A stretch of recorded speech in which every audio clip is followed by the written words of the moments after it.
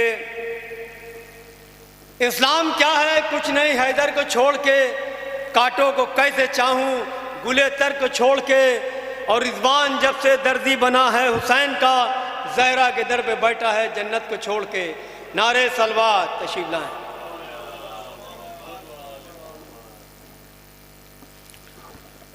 एक और सलवात में हज़रात।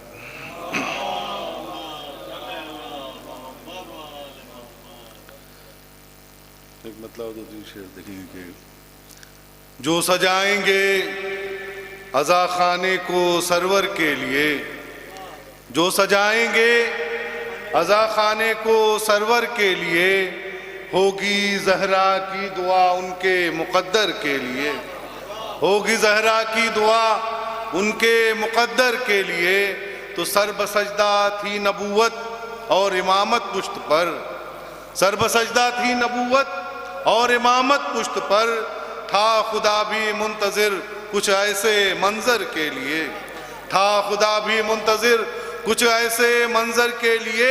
तो सरज़मीने करबला को फ़ख्र है इस बात का, सरज़मीने करबला को फ़ख्र है इस बात का, थे 72 उसकी खातिर वो 72 के लिए, थे 72 उसकी खातिर वो 72 के लिए। एक सलवात में हज़रात। और 4 मिसरे और देखेंगे कि मक्तल में कह रही थी असगर से ये सकीना, मक्तल में कह रही थी असगर से ये सकीना, जालिम का अब मिटाने मैं नाम जा रही हूँ, जालिम का अब मिटाने मैं नाम जा रही हूँ। ऐ मेरे भाई तुमने मारा है हुरमुला को, ऐ मेरे भाई तुमने मारा है हुरमुला को, बैयत को दफन करने मैं शाम जा रही हूँ, बैयत को दफन करने मैं शाम जा रही हूँ। और 4 मिसरे और देखेंगे कि जुल्म की तेज हवाओं में भी ताबिंदा हैं, जुल्म की तेज हवाओं में भी ताबिंदा हैं, हम तो ज़हरा की दुआओं के सबब जिंदा हैं, हम तो ज़हरा की दुआओं के सबब जिंदा हैं। तो ठंडे पानी की सबीलें ये बरसते बादल, ठंडे पानी की सबीलें ये बरसते बादल, आज भी हजरते बेशीर से शर्मिंदा हैं, आज भी हजरते बेशीर से शर्मिंदा हैं। और 4 में से और एक मतलब प्यास के उन्वान से कि प्यास इंसान की अजमत का पता देती है, प्यास इंसान की अजमत का पता देती है, प्यास सूखे हुए होठों को वफा देती है, प्यास सूखे हुए होठों को वफा देती है, प्यास तपते हुए सहरा में मज़ा देती है, प्यास तपते हुए सहरा में मज़ा देती है। तो प्यास फूलों को मिली और कभी खारों को मिली, प्यास फूलों को मिली और कभी खारों को मिली, प्यास भरपूर जवानी में बहारों को मिली, प्यास भरपूर जवानी में बहारों को मिली। तो प्यास का राज समझना है तो प्यासों से मिलो, प्यास का राज समझना है तो प्यासों से मिलो, करबला जाके मोहम्मद के नवासों से मिलो, करबला जाके मोहम्मद के नवासों से मिलो। ये प्यास का राज समझना है तो प्यासों से मिलो, करबला जाके मोहम्मद के नवासों से मिलो, करबला जाके मोहम्मद के नवासों से मिलो। और आंसू के उन्वान से एक मतलब 2-3 शेर कि आना जाते जो करबला आंसू, आना जाते जो करबला आंसू, हो गए होते गुमशुदा आंसू, दे रहे हैं मुझे जना की खबर, ये मेरे करबला ज़दा आंसू, ये मेरे करबला ज़दा आंसू। तो सब उठाए हैं अपनी पलकों पर अपने अपने मिजाज का आंसू, तो सोचता हूँ ये माजरा क्या है, एक आंसू में दूसरा आंसू, एक आंसू में दूसरा आंसू। तो जो गमे करबला नहीं होता, जो गमे करबला नहीं होता, कौन आँखों से पोंछता आंसू, जो गमे करबला नहीं होता, कौन आँखों से पोंछता आंसू। तो ढूंढते क्या हो मेरी आँखों में, ढूंढते क्या हो मेरी आँखों में, कोई आया थले गया आंसू, कोई आया थले गया आंसू। और आखिरी एक मतलब 2-3 शेर, उसके बाद एक सलवात का सार दें आप कि फिर हमें साहिबे किरदार बना दे मौला, फिर हमें साहिबे किरदार बना दे मौला, भाई को भाई का गमखार बना दे मौला, भाई को भाई का गमखार बना दे मौला। तो जिनकी सांसों में नहीं इश्क़े अली की खुशबू, जिनकी सांसों में नहीं इश्क़े अली की खुशबू, सांस लेना उन्हें दुश्वार बना दे मौला, सांस लेना उन्हें दुश्वार बना दे मौला। तो जीते जी देख लें जन्नत के नज़ारे हम भी, जीते जी देख लें जन्नत के नज़ारे हम भी, करबला का हमें ज़व्वार बना दे मौला, करबला का हमें ज़व्वार बना दे मौला। और ये आखिरी शेर के बदला लेना है अभी नस्ले यजीदी से, हमें बदला लेना है अभी नस्ले यजीदी से, हमें हर अज़ादार को मुख्तार बना दे मौला, हर अज़ादार को मुख्तार बना दे। हर अज़ादार को मुख्तार बना देना है। ये थे जनाब नजमुल हसन साहब जो बेहतरीन अशार फरमा रहे थे। मैं एक बार फिर तमाम मोमिनीन की खिदमत गुजारिश कर रहा हूँ जो बाहर तशरीफ़ फरमा आ चुके हैं, उनसे गुजारिश किया यहाँ इमामबाड़े में काफ़ी जगह है, यहाँ तशरीफ़ लाएँ। किनारे सलवात मजलिस का आगाज़ हो चुका है। इसके बाद फ़राइज़ अंजाम देंगे सोच के जनाब फरमान काज़मी साहब जो यहाँ मौजूद हैं। हम तमाम मोमिनीन से गुजारिश कर रहे हैं कि बराए करम वक्त का ख्याल करते हुए फ़र्श मजीद तशरीफ़ लाएँ। किनारे सलवात दो शेर और एक नवा समात फरमाएँ। अर्ज़ करते हैं कि मुस्कुराकर सरे मैदा शहादत रन में, निहाल भाई समात फरमाएँ। मुस्कुराकर सरे मैदा शहादत रन में धज्जियाँ जुल्म की बेशीर उड़ा देता है और हर कदम पूछ के रखती है इमामत जिससे। देखिए लोगों ने बहुत बहस की है गुज़श्ता साल के बीबी ज़ैनब व मौला अब्बास के सिलसिले में कि मासूम थे कि नहीं थे, उसके लिए शेर है कि हर कदम पूछ के रखती है इमामत जिससे, हर कदम पूछ के रखती है इमामत जिससे, मर्तबा सिर्फ ये ज़ैनब को खुदा देता है और जिसके दामन में ना हो अश्क अज़ाए शब्बीर उसको रिज़वा दर जन्नत से भगा देता है, जिसके दामन में ना हो अश्क अज़ाए शब्बीर उसको रिज़वा दर जन्नत से भगा देता है। सलवात भेजें बर मोहम्मद वाले मोहम्मद। नवे के 4-5 शेर समात फरमाए। बानिया मजलिस का हुक्म है कि सदा ये आती थी ज़हरा किरण से हाय हुसैन,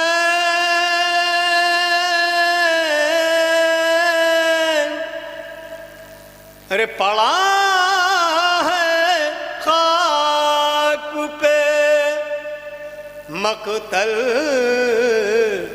में सर कटाए हुसैन,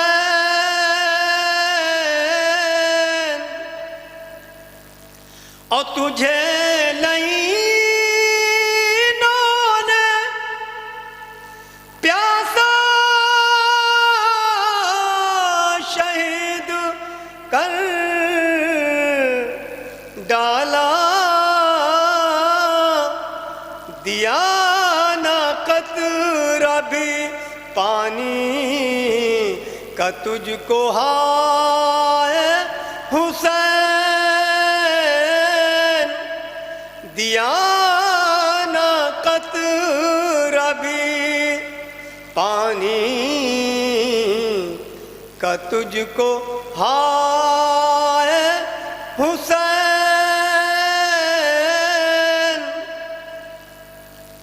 और खता मुआफ़ जो हुर की इमाम ने कर दी, तो अपने हाथों से छोड़े जरी ने पाए हुसैन,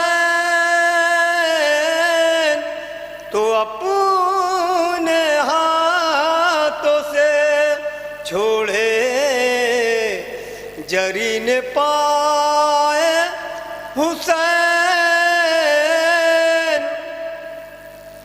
और सर अपना पीट के गश खा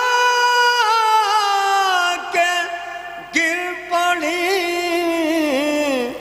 ज़ैनबू। अरे जरी का खेमे में जिस दम अलम को लाए हुसैन, जरी का खेमे में जिस दम अलम को लाए हुसैन और जवान लाल के सीने से खींच ली बरछी।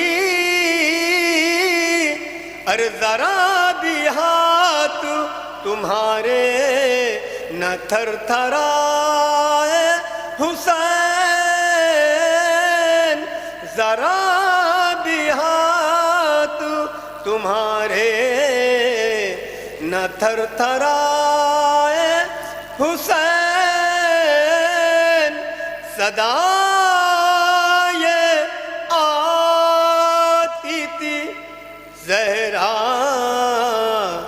किरण से हाय हुसैन,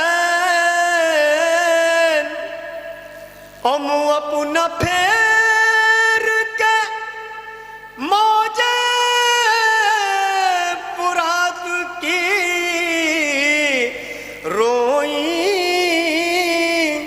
जब अपनी गोद में असगर कुरन में लाए हुसैन, जब अपनी गोद में असगर कुरन में लाए हुसैन और घिरे थे नर घिरे थे नर आदम इस तरह सरवर। अरे तलाश करती थी ज़ैनब नजर न आए हुसैन, तलाश करती थी ज़ैनब नजर न आए हुसैन और फरस से गिर के किया, फरस से गिर के किया सजदा खुदाए कदीर, चला गले पे जो खंजर तो मुस्कुराए हुसैन, चला गले पे जो खंजर तो मुस्कुराए हुसैन। और आखिरी शेर के पड़ा है खाक पे, अरे पड़ा है खाक पे ज़हरा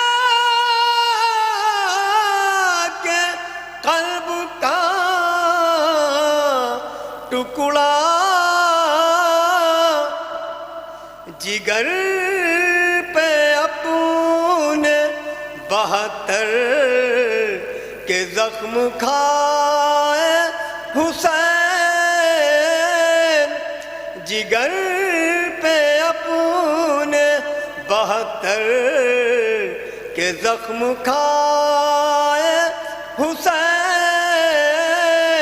मक़सद समाज फरमाया कि हज़ारों मुश्किल तुझ पर पड़ी मगर परवेज हजारों मुश्किल रिज़वा पड़ी मगर परवेज़, अरे जहां भी तूने पुकारा मदद को आए हुसैन, जहां भी तूने पुकारा मदद को आए हुसैन, सदा ये आती थी ज़हरा किरण से हाय हुसैन। सलवात भेजें बर मोहम्मद वाले मोहम्मद। मौलाना तशरीफ़ फरमा है, बग़ैर किसी तमीज़ के मैं गुजारिश कर रहा हूँ मरसियत सोस्कान जनाब फरमान कादमी साहब से कि आएँ अपने फ़राइज़ को अंजाम दें। एक नारे सलवात। आली जनाब मौलाना सैयद फैज़ अब्बास मशीदी साहब क़िबला तशरीफ़ फरमा है, एक नारे सलवात।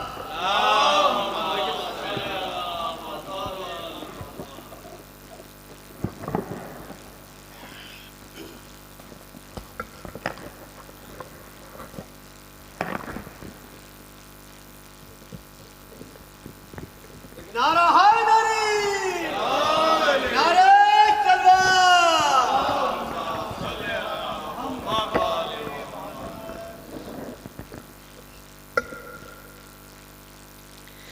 हज़रत इमाम हुसैन अलैहिस्सलाम की शान में 4 मिसरे मुलाज़ा फरमाएं।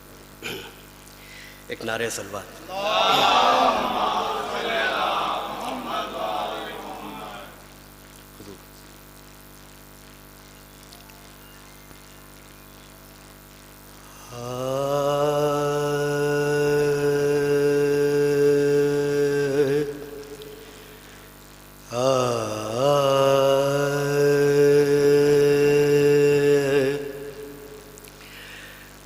ज़िक्र तेरा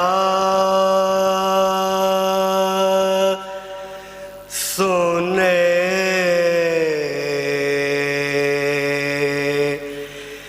हिंदी तो हिजाज़ी हो जाए। ज़िक्र तेरा सुने हिंदी तो हिजाज़ी हो जाए। ओ साया बुज़दिल पे जो पड़ जाए तो गाज़ी हो जाए। साया बुज़दिल पे जो पड़ जाए तो गाज़ी हो जाए। ऐ हुसैन इब्ने अली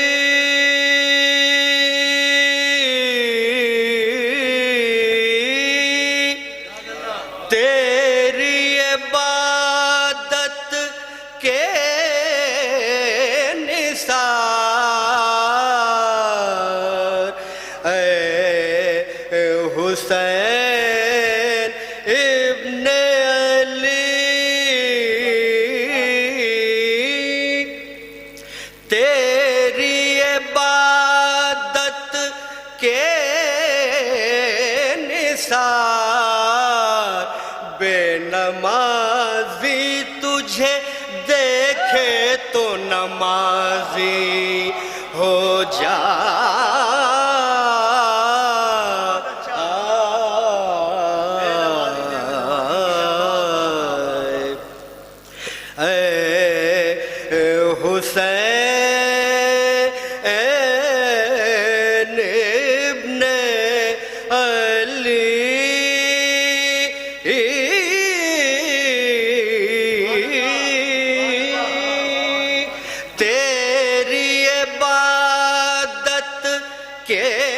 निसार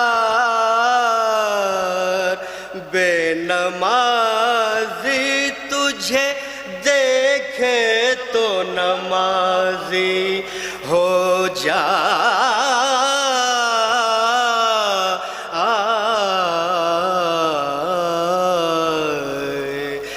जिक्र तेरा।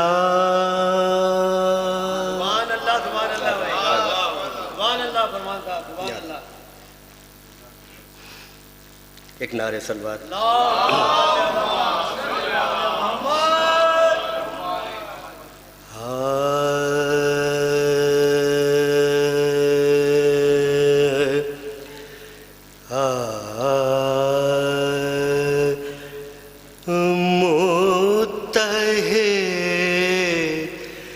रखे हैं कुल कौम को तस्बीह है अज़ा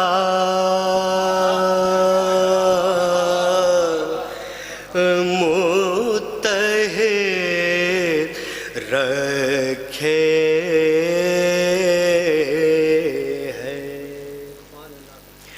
कुल कौम को तस्बीह है अज़ा और डोर टूटेगी तो दाने भी बिखर जाएंगे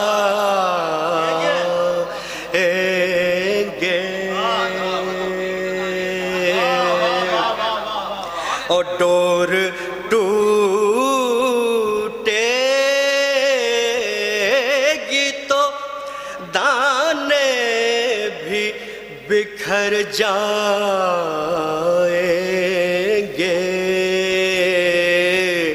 और मछलियाँ जिंदा कहाँ रहती है पानी के बगैर।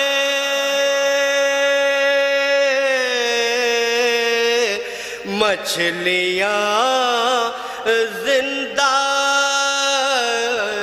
जिंदा कहाँ रहती है पानी के बगैर। हम हमेशा से जुदा होंगे तो मर जाएंगे।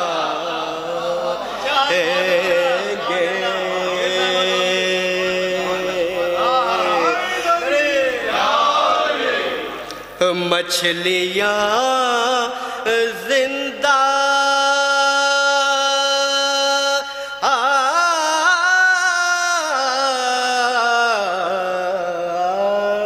मछलियाँ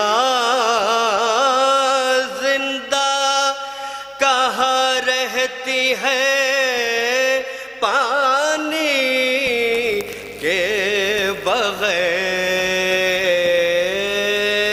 हम हमेशा से जुदा होंगे तो मर जाएंगे।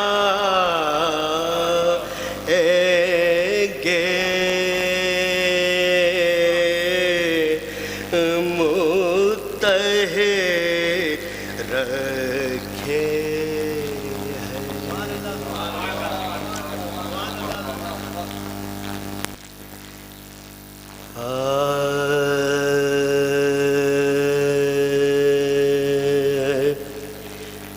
अमल की शम्म में जलाओ अगर हुसैन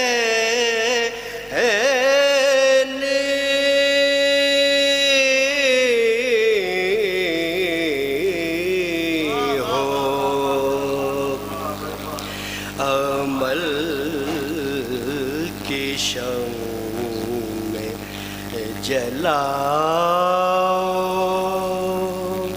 अगर हुसैन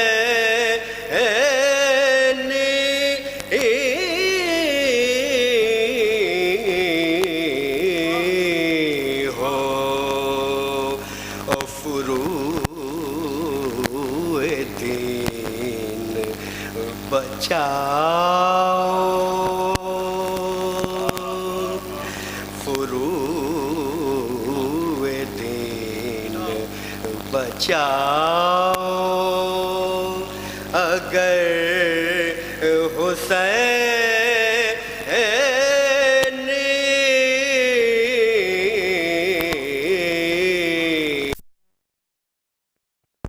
ओ जहां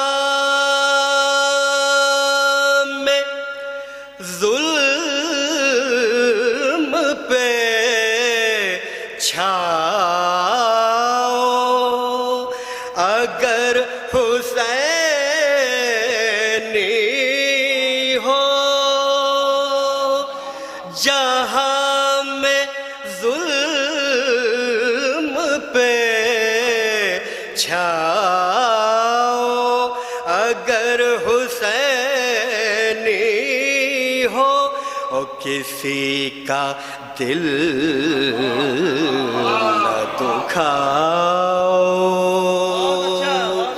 किसी का दिल न दुखाओ, अगर हुसैनी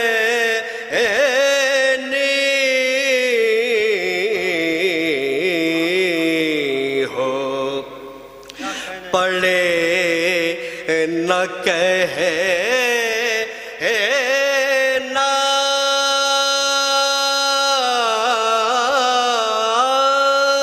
शह मशरक़ैन वाले हैं,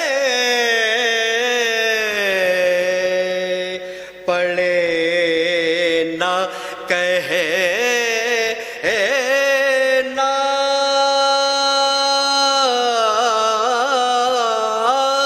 शह मशरक़ैन वाले हैं, ज़माना खुद ही कहे ये हुसैन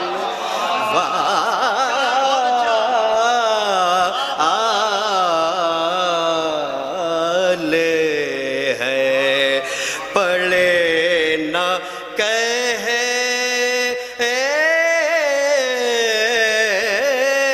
ना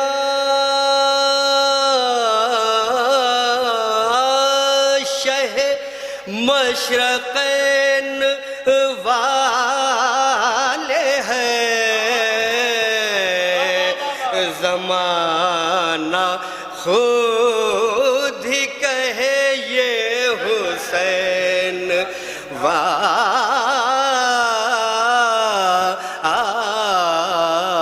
वाले हैं, अमल की शम्मे जलाओ।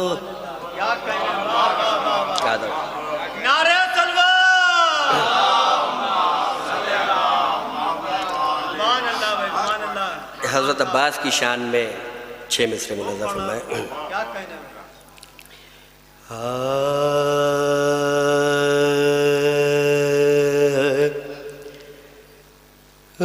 मैंने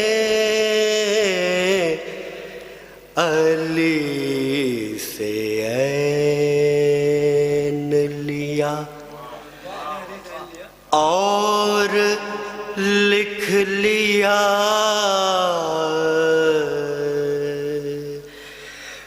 मैंने अली से ऐन लिया और लिख लिया, ओ देखा जो बुतराब तो बे उसमें मिल गया,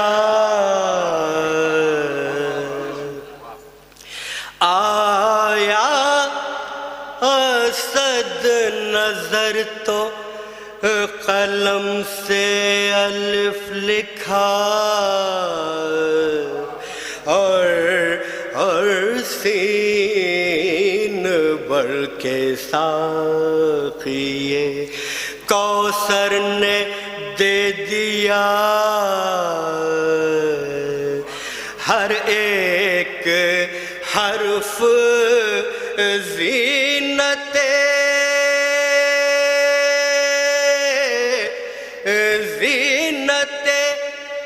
किरतास बन गया हर एक हर्फ ज़ीनते किरतास बन गया यकजा किया जो सबको तो अब्बास बन गया हर एक हर्फ ज़ीनते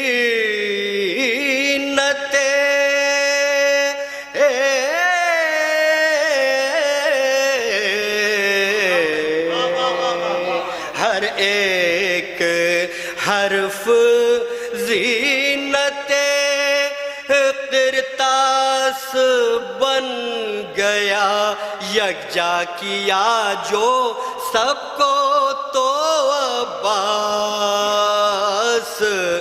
बन गया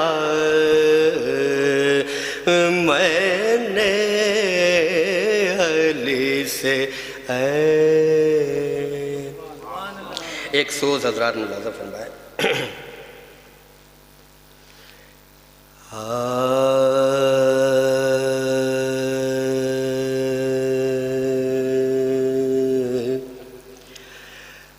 अकबर ने जो घर मौत का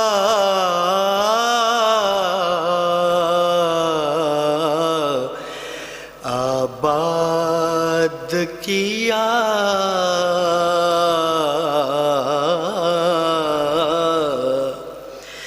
अकबर ने जो घर मौत का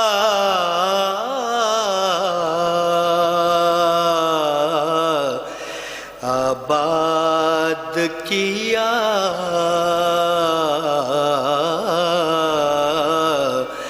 और सुगरा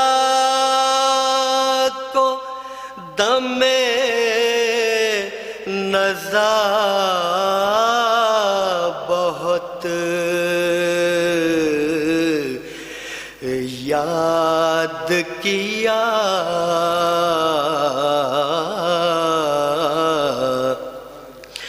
और लाशे पे जिगर थाम के ये कहते थे हुसैन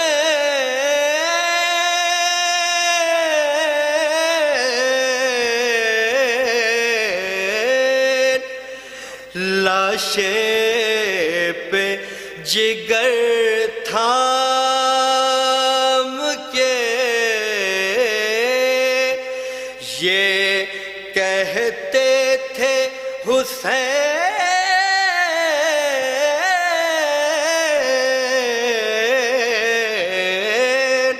तुमने अली अकबर हमें बर्बाद किया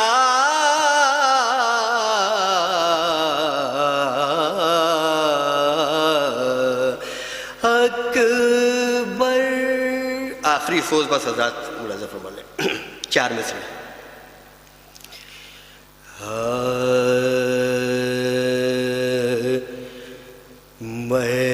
मैदान में कोई जाने वाला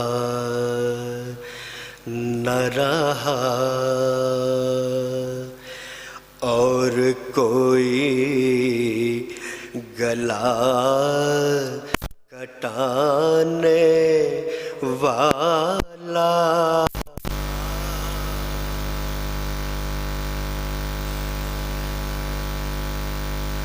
जो मारा गया, जो मारा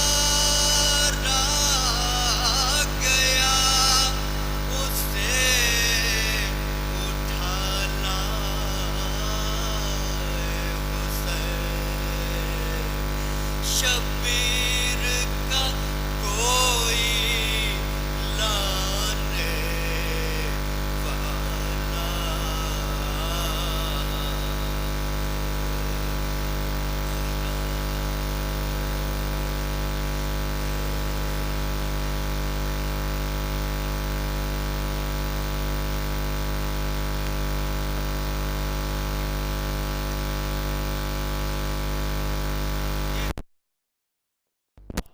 फरमान कादमी साहब जिन्होंने बेहतरीन पेश किए, आली जनाब मौलाना फैज़ अब्बास मशीदी साहब से गुजारिश है कि आए मोहम्मद जी को खिताब करें इन शेरों के साथ कि आज 1992 में जो अशार हमने सुने थे मेरे जहन में आज भी मौजूद हैं, और जिन्होंने ये अशार सुनाए थे मैं वहाँ मौजूद। कि मोम लोगों को संग लगता है और खून भी लाल रंग लगता है, और हारती हैं हर एक कदम कौमें जब अकीदों में जंग लगता है। और ये शेर शायद आज के ज़माने के लिए वो हो गया कि अमन की जहाँ है ये सफ़े मातम, अमन की जहाँ है ये सफ़े मातम, इससे बुग़्ज़ो अनाथ मत बांटो, और वास्ता तुमको आले अहमद का मिंबरों से फसाद मत बांटो। एक नारे सलवात। फसाद बांटने नहीं आया हूँ, मेरा वक्त हो रहा है। आपकी बात नहीं, कहते हैं कि ताजमहल से ज़्यादा कीमती मौका महल होता है। आप निज़ामत करते हैं उसके बाद भी आपको नहीं मालूम। सलावत भेजें। रहमल्लाहु मन क़रा अल-फ़ातिहा।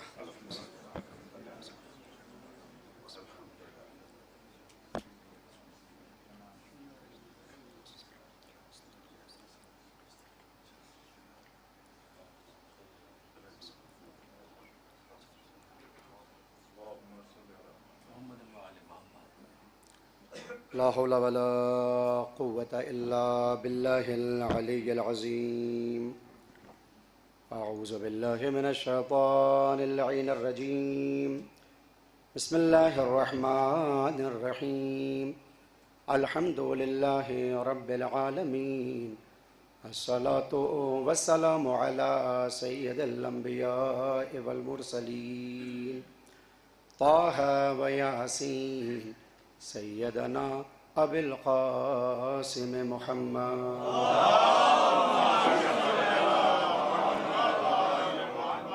व अला अहले बैतिहि तय्यबीन अत्ताहिरीन अल-मासूमीन अल-मज़लूमीन अल-मुंतजबीन अल-मुंतखबीन अल्लज़ीना अज़हबल्लाहु अन्हुमुर रिज्सा व तहहरहुम तत्हीरा। वलानतुल्लाहि अला अअदाइहिम मिनल आन इला क़ियाम यौमिद्दीन। अम्मा बअदु फ़क़द क़ाल अल्लाहु सुब्हानहु तबारक व तआला फ़ी मुहकम किताबिहिल हकीम व हुवा अस्दक़ुस सादिक़ीन व क़ौलुहुल हक़्क़। बिस्मिल्लाहिर रहमानिर रहीम। वमन यब्तग़ि ग़ैरल इस्लाम दीना फ़लन युक़बल मिन्हु व हुवा फ़िल आख़िरति मिनल ख़ासिरीन। सलावत।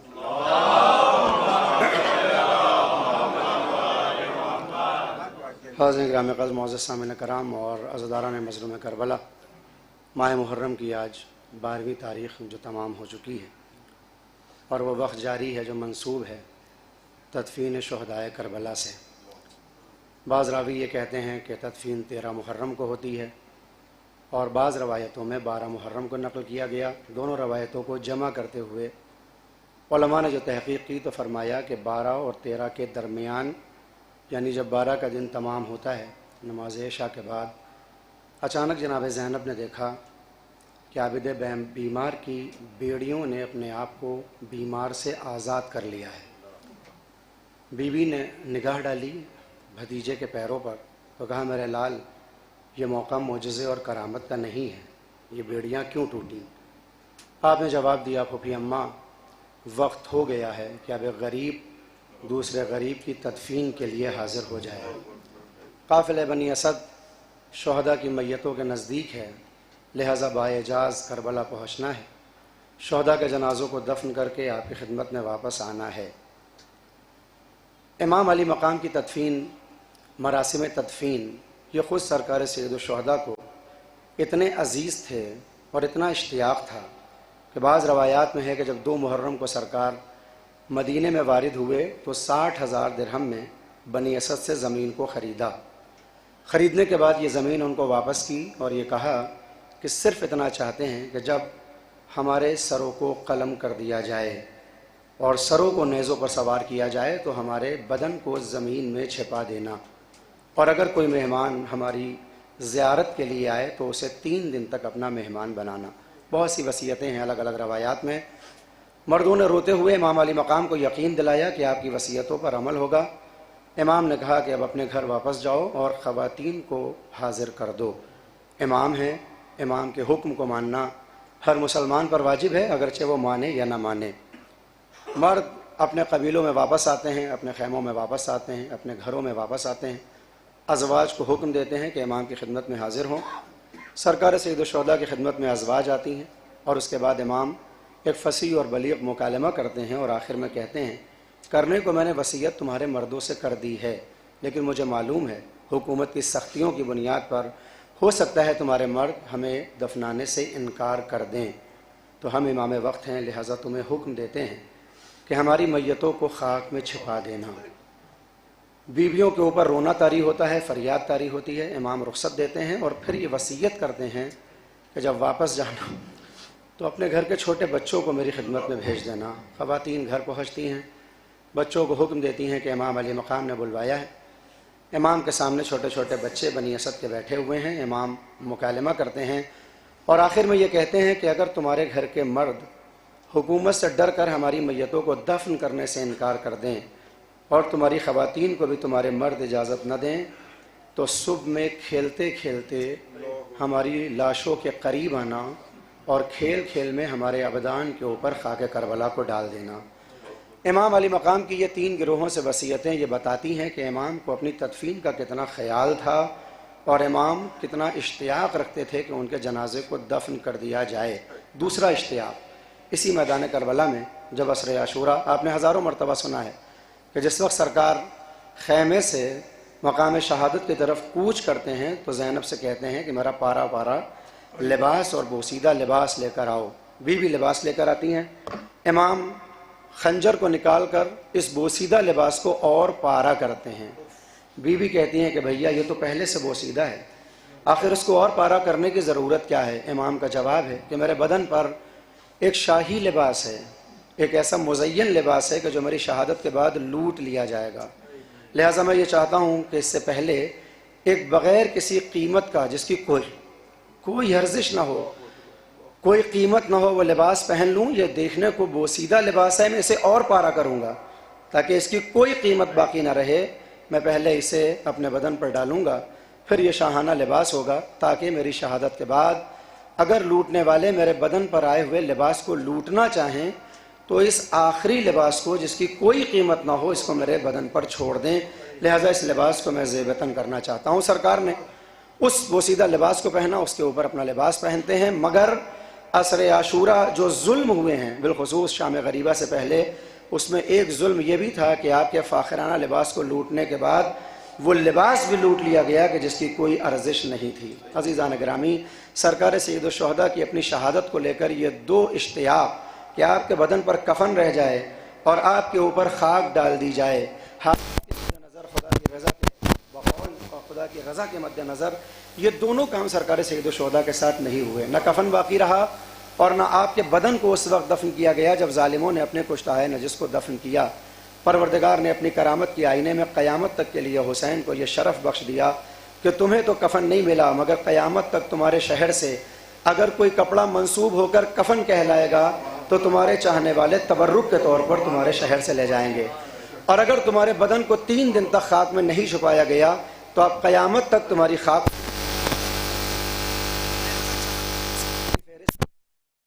बहुत से मकामात और बहुत सी फजीलतें आपको मिल जाएंगी जो हर इमाम के अंदर पाई जाती हैं, और वो बातें जो हर इमाम में पाई जाए उसे फजीलत कहा जाता है, जिसकी जमा बनती है फ़ज़ाइल। मसलन ये 14 के 14 इल्म लदुन्नी के मालिक हैं, इनका कोई उस्ताद नहीं होता दुनिया में, इन्हें कोई इल्म नहीं देता। लदुन्नी का मतलब यह है कि जो खुदा से इल्म हासिल करते हैं। 14 के 14 इल्म लदुन्नी के मालिक हैं, महफूज अनिल ख़ता हैं ये 14 के 14, इनसे कभी कोई ख़ता नहीं होती, न गुनाह कबीरा करते हैं, न गुनाह सगीरा करते हैं, न मकरूह।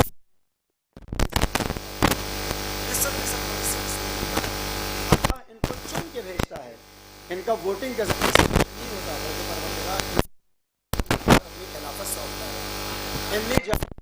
खलीफा के जरिए इनको खलीफा बनाया जाता है। इन्नी जाइलुका लिन्नासिक इमामा के जरिए इमामत इनके हवाले की जाती है। तो ये 14 के 14 मंसूस मिन अल्लाह हैं, इल्म लदुन्नी के मालिक है, महफूज अनिल ख़ता हैं, मगर इस मामले में ये 14 बराबर हैं। इसके बाद जो दूसरी फहरिस्त आती है फ़ज़ाइल को लेकर, उसे खुसूसियत कहा जाता है, और इनकी जमा बनती है खसाइस। खुसूसियत वो शय है जो किसी एक मासूम में देखने को मिले मगर दूसरे मासूम में हमारी अंधी आंखों को वो देखने को नहीं मिलती। मैं ये नहीं कह सकता कि उस मासूम में नहीं पाई जाती, मगर हम जैसे तालिब इल्म हक़ीर तलबा उन चीज़ों को नहीं देख पाते, और उसको कहते हैं खुसूसियत। मिसाल, लक़ब अमीरुल मोमिनीन मंसूब है मौलाए कायनात से, यानी अली इब्न अबी तालिब अलैहिस्सलातु वस्सलाम से, और ये लक़ब इमाम अली मकाम से ऐसा मंसूब है कि जब आने वाला मौला इमाम जाफ़र सादिक़ अलैहिस्सलातु वस्सलाम की खिदमत में आया और आगे कहता है कि अस्सलामु अलैका या अमीरुल मोमिनीन, इमाम ने फरमाया कि आज के बाद हमें अमीर मोमिनान न कहना, अमीरुल मोमिनीन न कहना। इसने कहा मौला अगर आप मोमिनों के अमीर नहीं होंगे तो फिर कौन मोमिनों का अमीर है? अली मोमिनों के अमीर, हसन मोमिनों के अमीर, आप मोमिनों के अमीर है।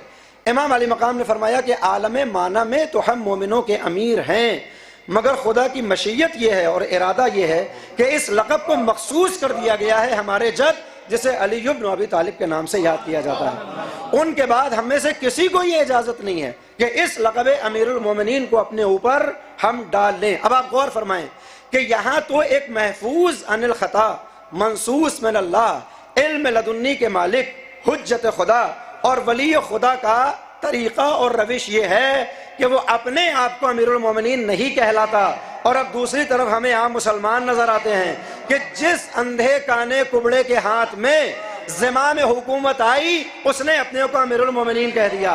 22 बरस पहले अफगानिस्तान में एक पैदा हुआ था, 8 बरस पहले इराक में एक पैदा हुआ था, उसने भी अमीरुल मोमिनीन का दावा किया, इसने भी अमीरुल मोमिनीन का दावा किया। अपने दावे से ये अमीरुल मोमिनीन तो नहीं बनते, मगर ये समझ में आ जाता है जिनका अमीर ऐसा हो उनकी उम्मत कैसी होगी। सलावत है जबर मोहम्मद वाले। तो ये लक़ब अमीरुल मोमिनीन, मुलाज़ा फरमा, ये लक़ब अमीरुल मोमिनीन मखसूस है मौलाए कायनात से, और इसको कहा जाता है खुसूसियत। तो अब खुसूसियत की फहरिस्त में जब ज़ात इमाम हुसैन को उठाकर देखा जाए तो इतनी खुसूसियात हैं सरकार की ज़ात के अंदर कि दूसरों में वो बातें हमें नज़र नहीं आती। और उसकी दलील नकली दलील भी है और अकली भी दलील है। देखिए, जब कोई बात इल्म कलाम में साबित की जाती है तो 2 तरह की दलीलें दी जाती हैं। एक दलील नकली कहलाती है, उर्दू वाला नकली नहीं, अरबी वाला। दलील नकली का मतलब यह होगा कुरान की आयत हमारे सबूत के तौर पर आ जाए, या मासूम की हदीस नकल के तौर पर हमारे पास हो, ये दलील नकली है। इस बुनियाद पर हम इस बात को मानते हैं। मगर दलील नकली वही मानेगा जो कुरान का कायल होगा, जो मासूमीन की इस्मत का कायल होगा, वो इनकी बात को मानेगा। इल्म कलाम में दूसरी दलील होती है दलील अकली। दलील अकली किसे कहते हैं? कि साहब इसका ताल्लुक नकल से नहीं है, कुरान ने नहीं बताया, अहादीस में नहीं आया, मगर अकली पैमाने के ऊपर जब इस बात को रखा जाता है तो बिल्कुल खरा उतर जाए, इसे दलील अकली कहते हैं। अब आप गौर फरमाएं, इन 14 की फेहरिस्त में हर मासूम की अपनी एक खुसूसियत है, लेकिन सरकार सैयद शुहदा के अंदर ऐसी ऐसी खुसूसियात पाई जाती हैं कि जो ना आपसे पहले किसी में नजर आती है और ना आपके बाद किसी में नजर आती है। और फरमा रहे हैं मिसाल के तौर पर, अच्छा बात सिर्फ खुसूसियात की नहीं है, यानी कायदा यह है कि हुसैन जैसी शख्सियत परवरदिगार ने दोबारा इस जमीन पर भेजी ही नहीं। ना हुसैन से पहले कोई हुसैन जैसा आया, ना हुसैन के बाद कोई हुसैन जैसा आने वाला है। अब उसके बहुत से असबाब हैं। इज़्तिराबी कैफियत में जो नफ्स मुतमइन्ना का लक़ब हासिल कर ले उसे हुसैन कहते हैं। देखिए चीजें जब रूबरा हो, हमारे फेवर में हो, तब हम मुतमईन हो तो ये कोई बड़ी बात नहीं है, मगर भाई के शाने कटे पड़े हों, नौजवान का जनाजा सामने रखा हो, शशमाहे की मैयत निगाहों में हो, और तब इत्मीनान का आलम ये हो कि जैसे जैसे शहादतें बढ़ती चली जाती थी, शुहदा कहते हैं कि इमाम हुसैन के चेहरे के नूर में इजाफा होता चला जाता है। मुसीबतों के औज पर जो इत्मीनान की कैफियत में हो उसे हुसैन कहा जाता है। बरखिलाफ माहौल में जो खुदा से राजी हो उसे हुसैन कहा जाता है। हम खुदा से कब राजी होते हैं? जब सारी चीजें हमारे मन के मुताबिक हों, जब सारी चीजें रूबरा हों। मगर हुसैन राजी कब है? जब 6 महीने का बच्चा हाथों में है, जिसके लिए कतरे आप तलब कर रहे थे, जो नहीं मिला, फिर भी कह रहे हैं रिज़म बे क़ज़ा, मैं इस बात के ऊपर भी राजी हूं। तो ऐसी इस्तिस्नाई ज़ात सरकार सैयद शुहदा की है कि ना इनसे पहले कोई इन जैसा है, ना इनके बाद इन जैसा। और यह हर मजलिस में तकरीबन मैं कहता हूं कि बात आम इंसानों की नहीं है। 14 में भी हुसैन अनोखा है।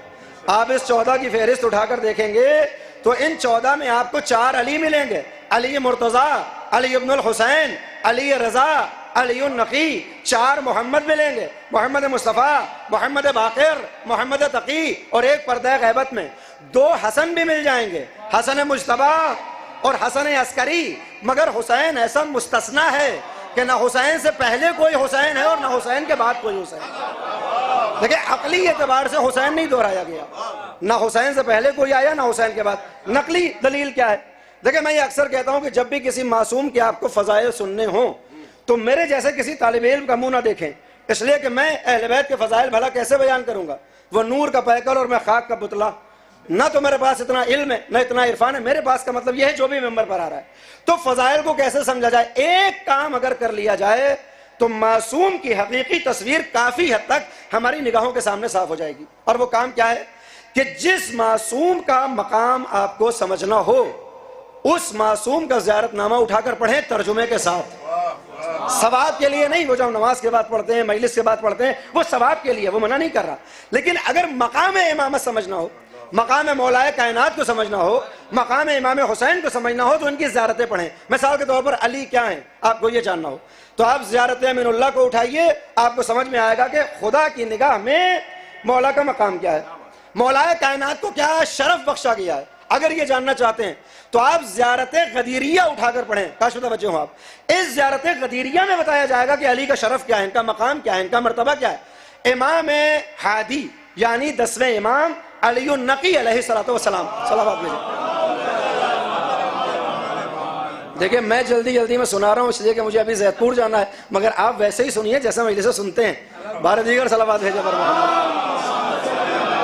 इमाम हादी के 2 एहसान है शीयत के ऊपर। अलबत्ता इमाम के कितने एहसान है इन्हें गिना नहीं जा सकता, मगर इमाम हादी के 2 मखसूस एहसान है उनके चाहने वालों के लिए। एक एहसान को कहा जाता है ज़ियारत गदीरिया और दूसरा एहसान है ज़ियारत जामे कबीरा। ये दोनों ज़ियारतें इमाम हादी की ज़बान से हैं। जब इमाम हादी को यानी अली नकी को असीर बनाकर मदीने से सामर्रा ले जाया जा रहा था तो इत्तेफाक ये था कि 18 ज़िलहिज्जा को आपका गुजर नजफ की तरफ से हुआ। तो आपने इन कारिंदों से कहा कि मैं तो जा रहा हूं तुम्हारे साथ, जैसे लेकर जा रहे हो, अगर इजाजत दो तो आज 18 ज़िलहिज्जा ये वो दिन है जिस दिन नबी अकरम ने हमारे जद अली की विलायत का ऐलान किया था और हम नजफ से गुजर रहे हैं। इतनी इजाजत दो कि हम अपने जद को एक सलाम कहें। इजाजत मिली, इमाम हादी मौलाए कायनात के मज़ार अक़दस पर आए, उस मज़ार पर जो इमाम शिशुम के ज़माने तक लोगों से पोशीदा था। जैसे जनाब ज़हरा की कब्र आज तक पोशीदा है, मौलाए कायनात की भी कब्र को छुपाया गया था इमाम शिशुम के दौर तक।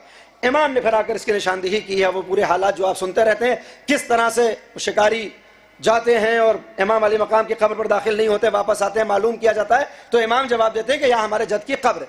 तो इमाम हादी के ज़माने में कब्र आश्कार हो चुकी है। इमाम ने कहा हमारे जद की कब्र है, इजाज़त दो कि हम एक सलाम करें। इमाम अली मकाम को इजाज़त मिली, 18 ज़िलहिज्जा है। अब जो इमाम ने मौलाए कायनात को सलाम किया है, जिस अंदाज में सलाम किया उसको ज़ियारत गदीरिया के नाम से याद किया जाता है। इसमें मौलाए कायनात का शरफ है, उनका मकाम, उनका मर्तबा, उनकी मंजिलत, उनका इरफान और नबियों के यहाँ, खुदा के यहाँ जो उनकी अजमत है उसको बयान कर दिया गया। तो अब कोई ये चाहता है कि मौला को समझे, उसे ज़ियारत गदीरिया पढ़ना चाहिए तर्जुमे के साथ। दूसरा एहसान है ज़ियारत जामे कबीरा। इस ज़ियारत जामे कबीरा में 14 मासूमीन के शरफ को हमारे सामने रख दिया है, यानी इमाम का मनसब क्या होता है, इमाम का मकाम क्या होता है, इमाम की मंजिलत क्या होती है, ये ज़ियारत जामे कबीरा में बताया गया। तो अर्ज कर रहा था कि किसी मासूम का मकाम जानना हो तो आप उस मासूम की ज़ियारत पढ़ें। इमाम हुसैन क्या हैं, अगर ये आप जानना चाहते हैं तो इमाम अली मकाम की 11 ज़ियारतें हैं। आप इन ज़ियारतों को पढ़ेंगे तो इमाम का शरफ आपको समझ में आएगा। इन 11 ज़ियारतों में एक वो ज़ियारत है जिसे आप हर शब जुमा पढ़ते हैं। कौन सी ज़ियारत है? ज़ियारत वारिसा, जिसमें आपको अंबिया का वारिस करार दिया गया, पंचतन का बेटा करार दिया गया, हज़रत खदीजा का बेटा करार दिया गया। जब इन अलकाब के बाद कि आप किसके वारिस हैं, किसके बेटे हैं, आप खुद मकाम खिताब में आते हैं, इमाम हुसैन से कलाम करते हैं, तो आप क्या कहते हैं? अस्सलामु अलैका या सारल्लाह वब्न सारिह वल वित्रल मौतूर। ऐ हुसैन, तुम पर सलाम कि तुम सारुल्लाह हो और उसके बेटे हो जो खुद भी सारुल्लाह था। अरबी में सार कहते हैं खून को। हुसैन खुदा का खून है और उसका बेटा है जो खुद भी खून खुदा है। मौला कायनात को जैसे यदुल्लाह कहा जाता है, लसानुल्लाह कहा जाता है, वजहुल्लाह कहा जाता है, उसी तरह से अली को सारुल्लाह भी कहा जाता है कि खून खुदा का नाम है अली। और इस मामले में अली और हुसैन मुश्तरक हैं, मौला कायनात भी सारुल्लाह और हुसैन भी सारुल्लाह। मगर इसके बाद जो मुजाफ मुजाफ इलैह इस्तेमाल हुआ, ये तरकीब इस्तेमाल हुई जो नीम जुमला है, इसमें क्या कहते हैं? और ए हुसैन, तुम पर सलाम कि तुम वित्र मौतूर हो। आज मुतवज्जो हो आप, वित्र मौतूर। अब ये वित्र मौतूर क्या है? देखिए, गिनतियों में अरबी में वित्र कहते हैं सिंगल को, जैसे शफ कहते हैं डबल को। इस शफ से आप वाबस्ता हैं। हर रात जब आप नमाज शफ पढ़ते हैं ना, 8 रकत नमाज शफ के बाद नियत करते हैं 2 रकत नमाज पढ़ता हूं मैं नमाज शफ। बहुत से लोग नियत कर जाते हैं नमाज शफा। नहीं, ये शफा नहीं है। शफा का इमला है शीन फे अलिफ और इसकी नियत करनी है शीन फे आयन। फर्क क्या है? शफा यानी मुआलजा, शफ यानी डबल। हम नियत करते हैं परवरदिगार ये 2 रकती नमाज, ये दोगाना, ये 2 रकतें मैं खुसूसी तौर पर अंजाम दे रहा हूं, जिसे नमाज शफ का नाम दिया गया। खुसूसी क्यों है? क्योंकि 2 रकती है मगर कुनूत नहीं है। गौर फरमा रहे? जब ये 2 रकत नमाज शफ तमाम होती है तो नियत क्या करते हैं? नमाज पढ़ता हूं मैं 1 रकत नमाजे वित्र। अरबी में शफ कहते हैं डबल को, काश पता बच्चे हो आप, और वित्र कहते हैं सिंगल को। आइए तर्जुमा करें।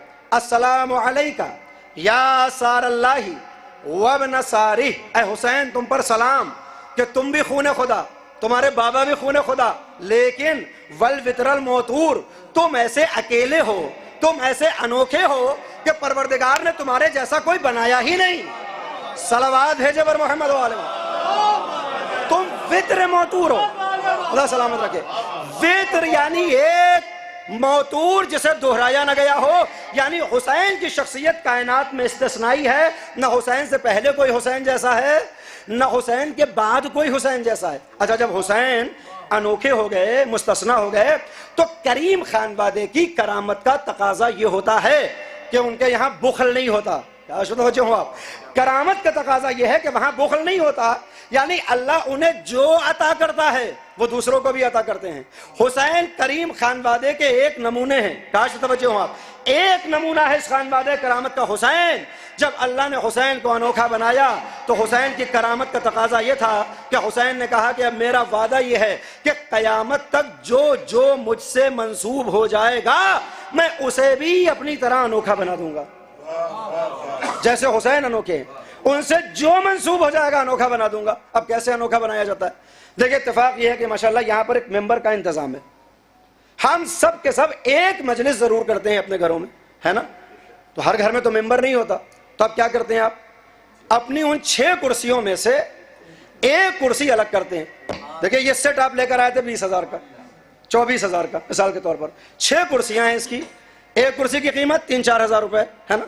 हर कुर्सी की कीमत भी एक है, जिनसियत भी एक है, कैफियत भी एक है, काश तवज्जो हो आप, अर्जिश भी एक है। उन 6 में से आपने एक को निकाला क्योंकि मजलिस होनी है, उसके ऊपर एक कपड़ा डाला, वही कपड़ा जो रोज इस्तेमाल करते हैं, जिसकी कीमत भी बहुत ज्यादा नहीं होती। लेकिन जैसे ही उन 6 में से एक कुर्सी हुसैन की मजलिस के लिए मखसूस होकर मिंबर बनी, तो 5 उसी जैसी हैं, ये छठी है उनमें से। मगर फर्क ये हो गया कि जब ये हुसैन से मंसूब हुई तो उन 5 पर बैठा गया तो झाड़ कर बैठा गया, मगर इस पर बैठे तो चूम कर बैठे, क्योंकि हुसैन से मंसूब हुई। इसे अनोखा बनाया। अच्छा, जो अनोखा हो वो शाज होता है, जो शाज हो वो नादिर होता है, जो नादिर हो वो बेशकीमत होता है। काश मुतवज्जो हो आप। अब ये वही 4000 की कुर्सी जो मेंबर बनी, इसके मुकाबले में 1 लाख का सोफा रखा हुआ था। आपसे कहा गया बिस्मिल्लाह बैठिए, 1 लाख के सोफे पर बैठे तो आपने पहले उसे झाड़ा और फिर बैठे। मगर इस 4000 की कुर्सी पर मरजाए वक्त भी आया तो पहले हाथ रखा, नादे अली पढ़ी, आंखों से लगाया, तब बैठा। कसा वो 1 लाख का है, ये 4000 का है। का नहीं, ये 4000 की नहीं रही, हुसैन से मंसूब हुई तो वित्र मौतूर बन गई। सलावत भेजे बर मोहम्मद वाले। जब हुसैन मखसूस हैं, जब हुसैन मुस्तस्ना है, जब हुसैन, मैं आपको नारे लगाने का मौका देता, अगर मेरे वादे के वक्त में मेंबर दे दिया गया होता, मुझसे कहा गया था 9 बजे आपको मेंबर मिलेगा, मुझे अभी 11 बजे ज़ैतपुर में मजलिस पढ़नी है। अपने फजाइल नहीं पढ़ना, सिर्फ अपनी मुश्किल बता रहा हूँ। इस मजलिस को पढ़ के जाऊंगा ज़ैतपुर, फिर मजलिस पढ़ूंगा, वापस आऊंगा, तो इसलिए नारे लगाने का मौका नहीं मिल रहा है। आपकी नीयत का सवाब आपको मिलता रहेगा। मिलजुल कर सलावत भेजते हो। तो ये कुर्सी हो गई मखसूस, ये हो गई मुस्तस्ना, ये हो गई वित्र मौतूर। अच्छा, ये तो बात हुई कुर्सी की, वहां आलिम बैठा है, बयान जो मंसूब हो जाए। अब आपने मजलिस करनी है ना, तो फर्श आज़ा भी बिछाना है। वही चादर भाई यहाँ पर स्पेशल है ना, ये चादर अलग से। मगर जब हम अपने घरों में मजलिस करते हैं साल में तो अलग से तो नहीं होती। वही चादर जो रोजाना इस्तेमाल हो रही है, वही दरी जो रोजाना इस्तेमाल हो रही है, वही कालीन जो आमतौर पर इस्तेमाल हो रही है। मजलिस के दिन आपने उसी दरी को उठाया, उसी कालीन को उठाया, उसी चादर को उठाया, हुसैन की मजलिस के लिए लाकर बिछाया। हुसैन ने कहा मैं वित्र मौतूर हूं ना, मैं अनोखा हूं, जो मुझसे मंसूब हो जाए मैं उसे अनोखा बनाता हूं। कुर्सी मुझसे मंसूब हुई, मिंबर बन गई, तो अब ये मेरी करामत का तकाजा ये है कि जब तक तुम इस्तेमाल करो ये चादर है, जब तक तुम इस्तेमाल करो ये कालीन है, जब तक तुम इस्तेमाल करो ये दरी है। अब मेरी मजलिस से मखसूस हुई तो अब ये बनी फर्श अज़ा, और जब फर्श अज़ा बनी तो मुबारक इसका मकाम ये हो गया कि शेख जाफर शुस्तरी ने कहा कि जिस मकाम पर जितनी देर के लिए फर्श अज़ा को बिछा दिया जाता है, अल्लाह उस फर्श में वही असर पैदा कर देता है जो असर करबला में हुसैन के गुंबद के नीचे पड़ने वाली जमीन का असर है। यानी अब ये चादर नहीं है, अब ये कालीन नहीं है, अब ये दरी नहीं है, गुंबद के नीचे पड़ने वाली जमीन। और अब आयतुल्लाह बहजत कहते हैं कि जब अपनी बीमारी से मायूस हो जाओ, कोई तबीब तुम्हें नुस्खा ना दे सके, कोई हकीम तुम्हारा मुआलजा ना कर सके, तुम मजालिसे सरकारे सैयदुल शुहदा में जाकर बैठो और लंबी लंबी सांसें लिया करो। किसी ने कहा कि मौलाना इससे क्या होगा, इससे क्या होगा, लंबी सांसों से क्या होगा?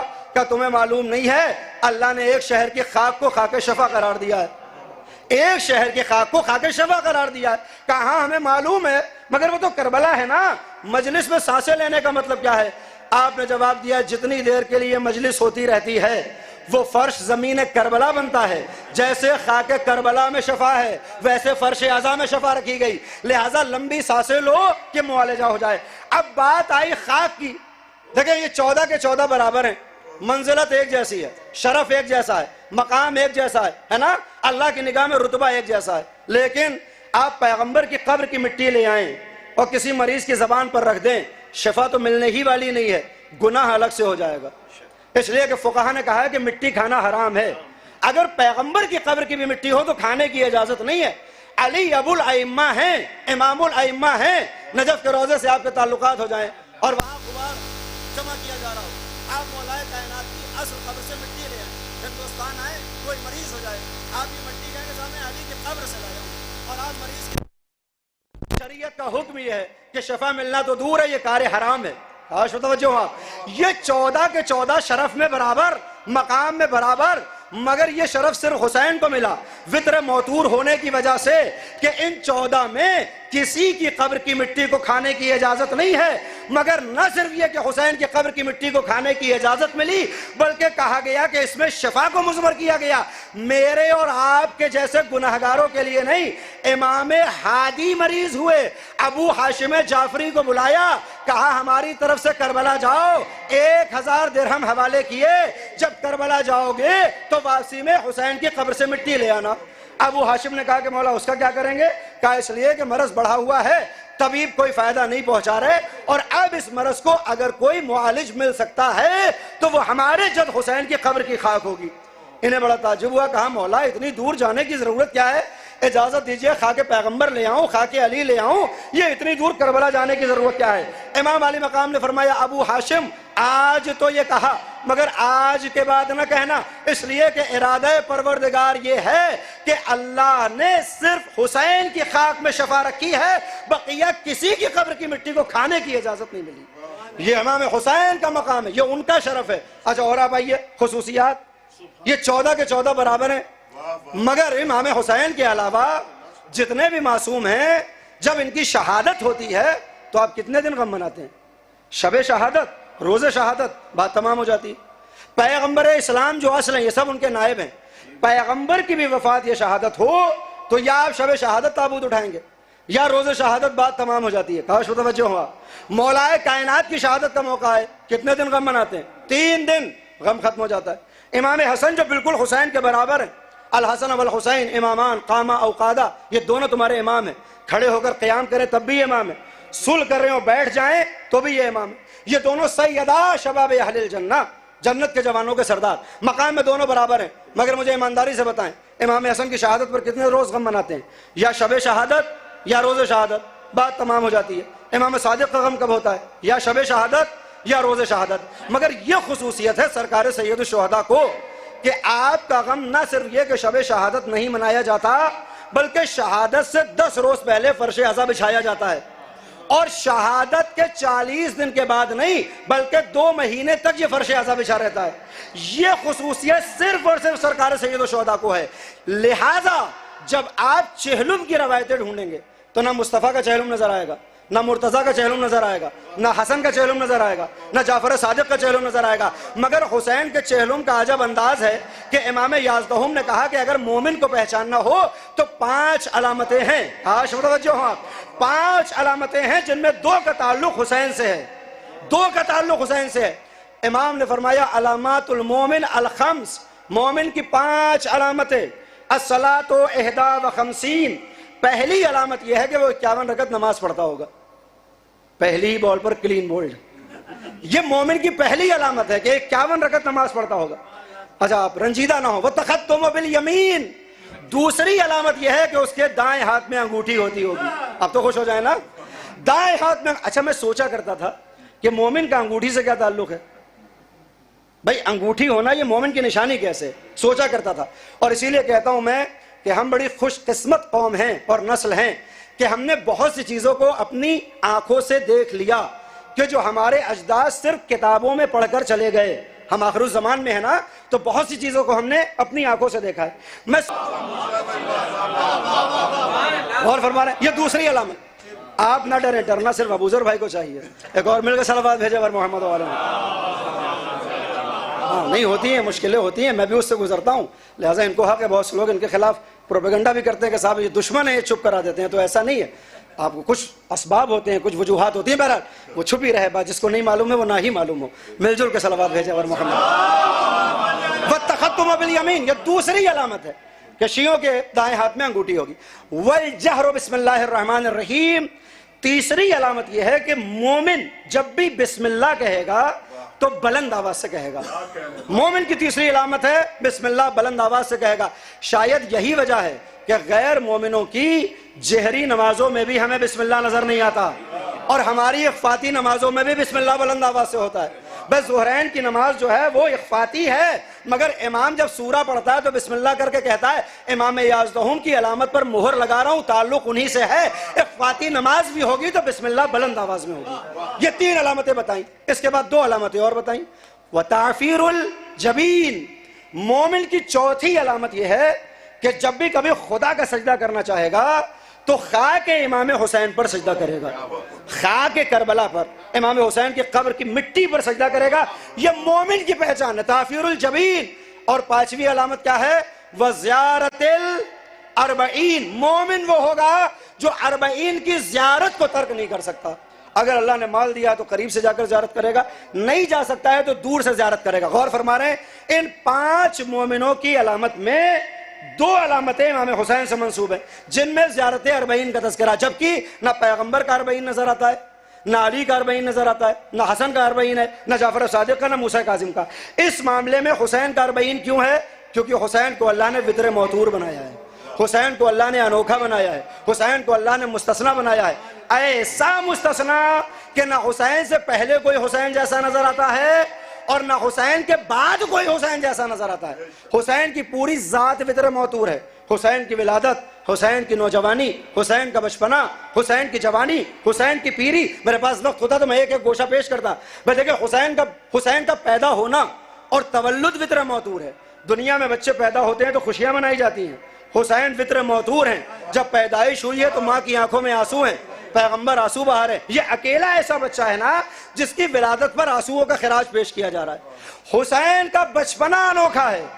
दुनिया के किसी भी शफीक और रफीक बाप का एक लौता ही बच्चा क्यों ना हो, बहुत ज्यादा मोहब्बत ही क्यों ना करता हो, लेकिन जब नमाज पढ़ने चलता हो और बच्चा घुटनियों चलने वाला हो तो अपनी ज़ौजा से कहता है मैं बहुत चाहता हूं इसे, बहुत इससे मोहब्बत है, मगर 4 रकत नमाज पढ़नी है, बच्चे को अपने पास रोक लेना। काश हो तवज्जो हो, आप कितना ही अपने बच्चे को चाहते हो, नमाज के वक्त कहते हैं इसको अपने पास रोक लेना।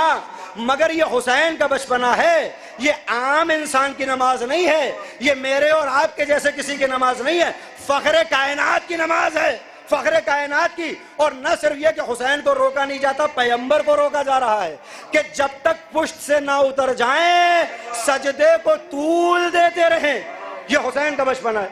अब यही से वो बात भी कह दूं, बहुत से लोग इससे मुगालता करते हैं। देखिए, एक फलसफा होता है, एक सफसता होता है।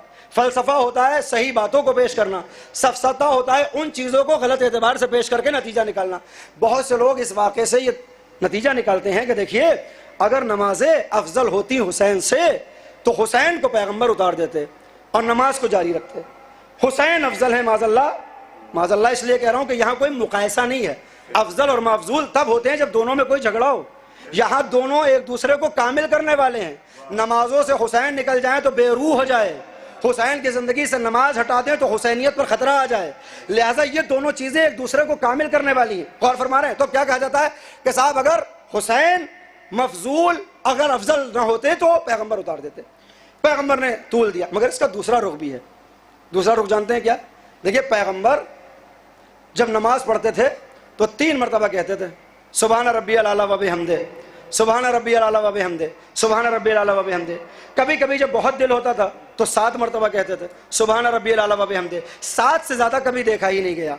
मगर जब हुसैन पुश्त नबी पर आए तो पैगंबर ने 3 मरतबा सुबहान रब्बियल आला नहीं कहा, 7 मरतबा नहीं कहा, 70 मरतबा सुबहान रब्बियल आला कहा है। इसका मतलब यह है कि पैगंबर बताना चाहते हैं कि जब तक हुसैन नमाज से दूर हो तो 3 मरतबा का जिक्र भी काफी होता है, 7 मरतबा का जिक्र भी काफी होता है। लेकिन जब इमामत पुश्त नबूवत पर आ जाए तो इबादत में इजाफा हो जाता है, तस्मीम में इजाफा हो जाता है।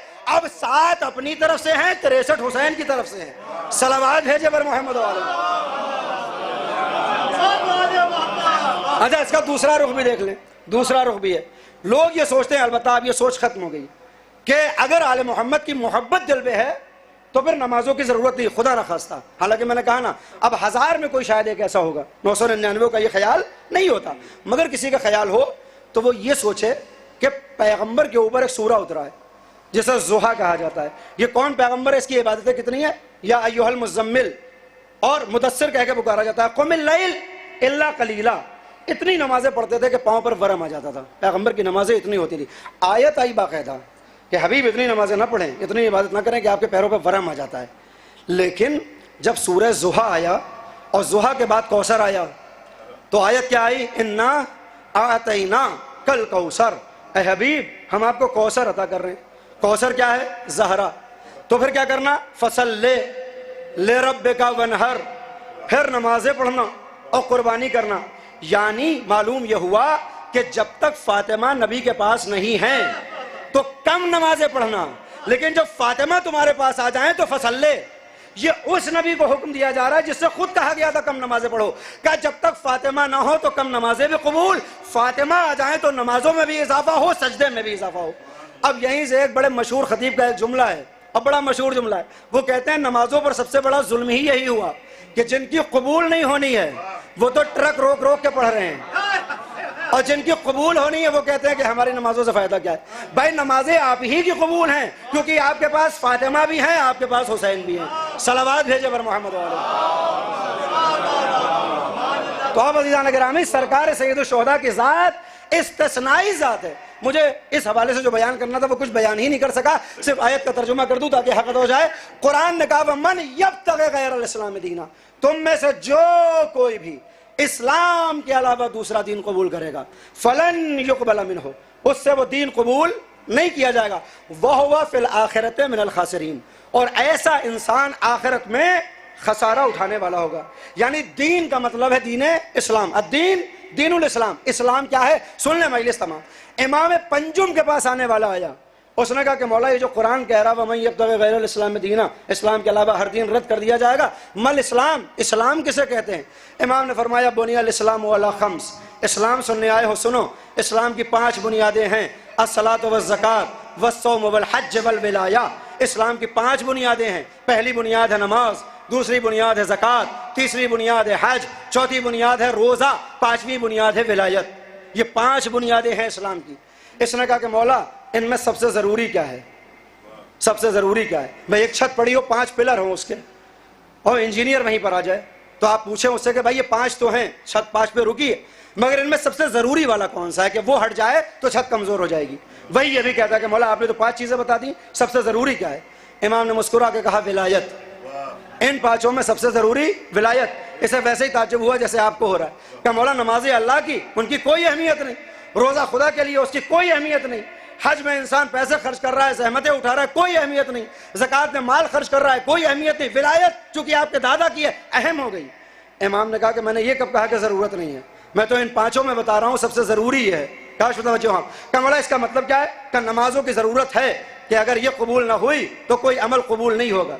देखिए मजलिस अमल है, तबर्रुक बांटना अमल है, मरसिया खानी अमल है, नोहा खानी अमल है, तकरीर अमल है, अलम का सजाना अलम है, ताबूत उठाना अमल है, ताजिया उठाना अमल है। ये सब अमल है, जिस बुनियाद पर करते हैं वो अकीदा, मगर ये सारे हैं अमाल। ये कब कबूल होंगे? इन क़बिलत क़बिला मा से वहा, जब नमाज कबूल होगी तो ये अमाल कबूल होंगे। इमाम ने फरमाया बहुत ज़रूरी है नमाज, लेकिन सुन नमाज मशरूत है। मशरूत का मौला इसका मतलब क्या है? कि नमाज का कानून बदलता है। नमाज कभी हाफ होती है और कभी माफ होती है ना? सफर पर गए आप, 4 रकत हाफ हो गई, 2 रकत हो गई, जोहर 2 रकत हो गई, असर 2 रकत हो गई, इशा 2 रकत हो गई, नमाज हाफ हो जाती है सफर में। कभी माफ हो जाती है। कब माफ कब हुई? का खवातीन से खास दिनों में ये नमाज माफ हो गई। सबसे अहम है, मगर कानून बदला। रोजा बहुत अहम है, एक छोड़े तो 61 रखना पड़ेंगे, मगर इसका कानून साबित नहीं है। 29 दिन तक रोजा रखा गया, चांद निकल आया, आप पड़ गए, रोजे तो 30 रखेंगे, चांद निकलता है तो निकले। आपने ईद के दिन रोजा रख लिया, वैसे ही भूखे हैं जैसे कल थे, वैसे ही प्यासे हैं जैसे कल थे। कल भी खुदा के लिए थे, कुर्बतन इलल्लाह थे, आज भी खुदा के लिए हैं, कुर्बतन इलल्लाह। शरीयत ने हुक्म दिया कि आज का रोजा हराम है, कल तक ना रखते तो हराम, आज रखा तो हराम। तो रोजा बहुत अहम है, मगर कभी वाजिब होगा, कभी हराम हो जाएगा। नमाज बहुत अहम, कभी हाफ होगी, कभी माफ होगी। हज बहुत अहम, मगर हर कोई थोड़ी करेगा।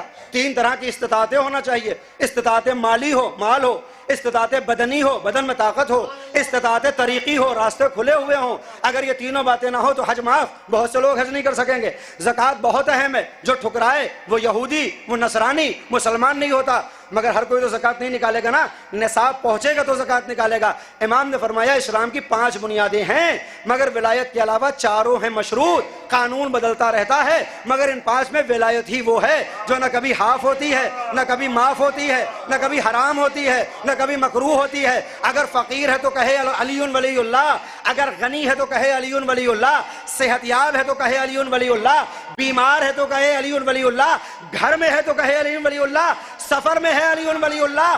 सारी चीजों के कानून बदलेंगे, विलायत का कानून नहीं बदलेगा। पैगंबर ने कहा था पूरी जिंदगी नमाजें पढ़े, हर रोज रोजा रखे।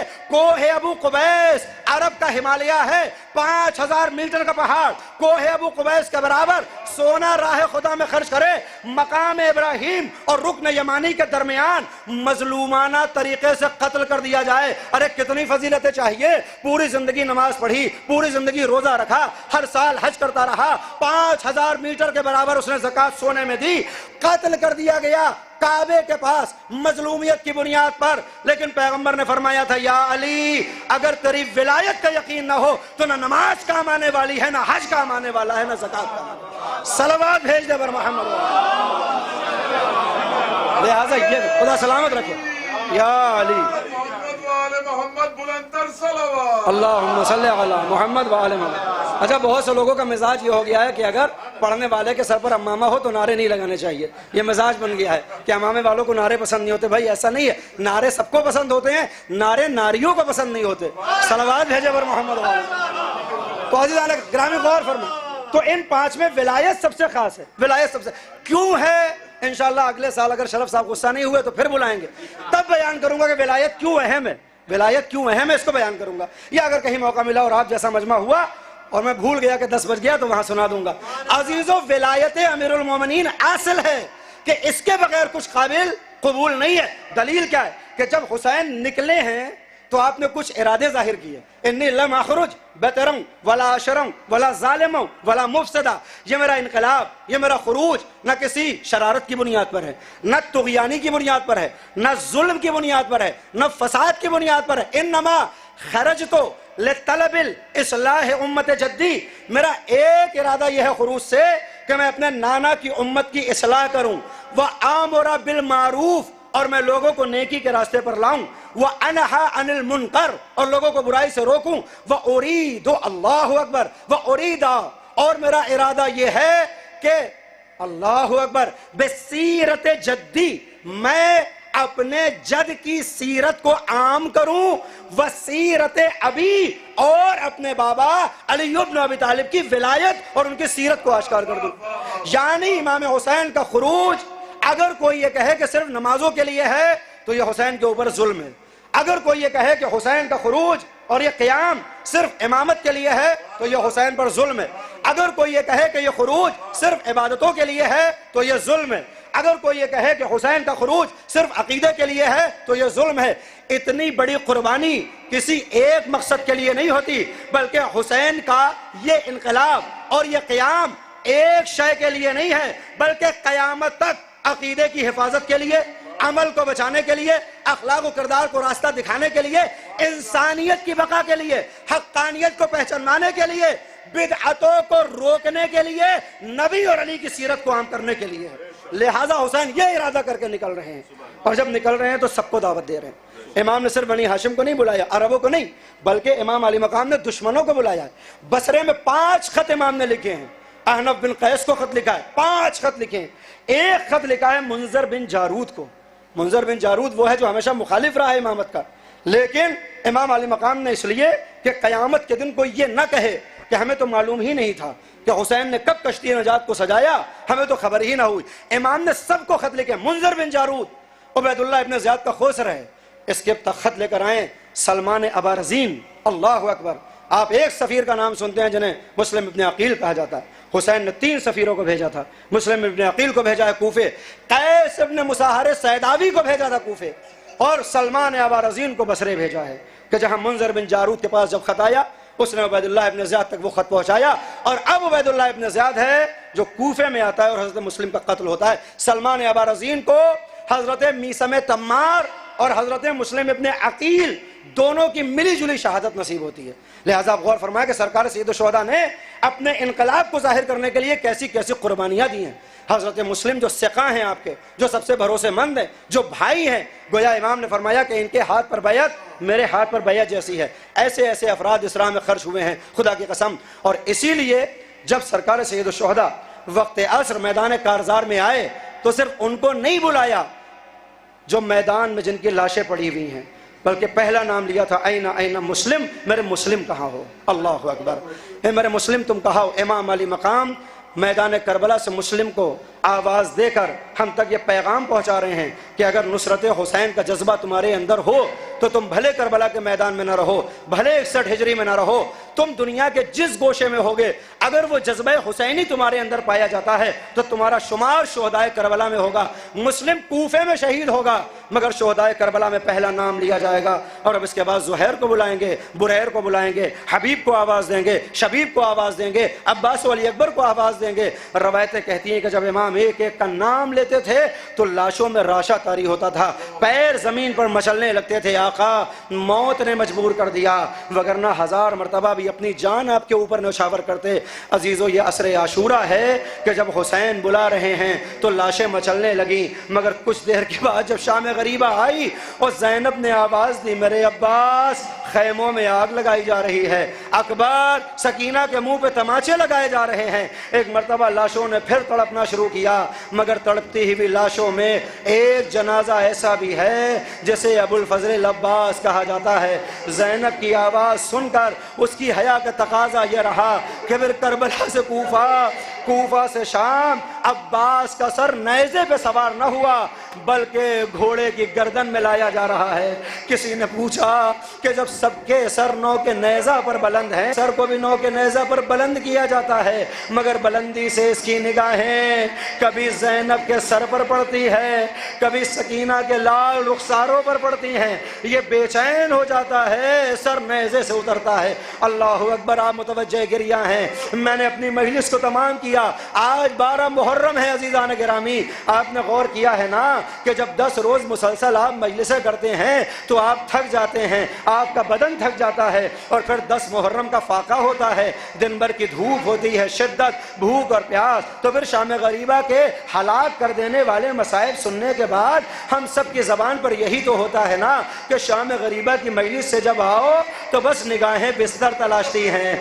अजीज़ों, शाम गरीबा के बाद जब हम सब के सब अपने बिस्तरों पर सो रहे थे, वही वो वक्त था कि जब 3 दिन के भूखे और प्यासे के मुंह पर तमाचे लगाए जा रहे थे, बच्चों को घोड़ों की टापों से कुचला जा रहा था, शाम गरीबा में ख़याम में आग लगाई जा रही थी। कैसे ये रात तमाम हुई खुदा जाने, मगर जब 11 मुहर्रम की सुबह नमूदार हुई, काफिले को उधर से गुजारा जहां शोहदा के जनाजे पड़े हुए थे। अजीजों, मसाइब पढ़ने और सुनने की शय नहीं होते। तसव्वुर करें मजलिस तमाम, हमारे घरों में किसी की मौत हो जाए ना तो घर में अगर छोटे छोटे बच्चे हों तो हम उन्हें रिश्तेदारों में पहुंचा देते हैं कि ये बच्चा है ना, इसका दिल नर्म है, अगर बार बार मैयत पर निगाहें जाएंगी तो इसका दिल मुज़महिल हो जाएगा। अरे हम अपने बच्चों को अजीज व अकरबा में भेजते हैं, मगर ये पहला जुल्म 11 मुहर्रम को है। सुकैना को उधर से गुजारा जहां अब्बास के शाने, अकबर का कलेजा, कासिम की पामाल मैयत, हुसैन का कुचला हुआ बदन है। और अब ज़ैनुल आबिदीन ने जो बाप के पामाल बदन को देखा, चेहरे का रंग मुतगय्यर हुआ।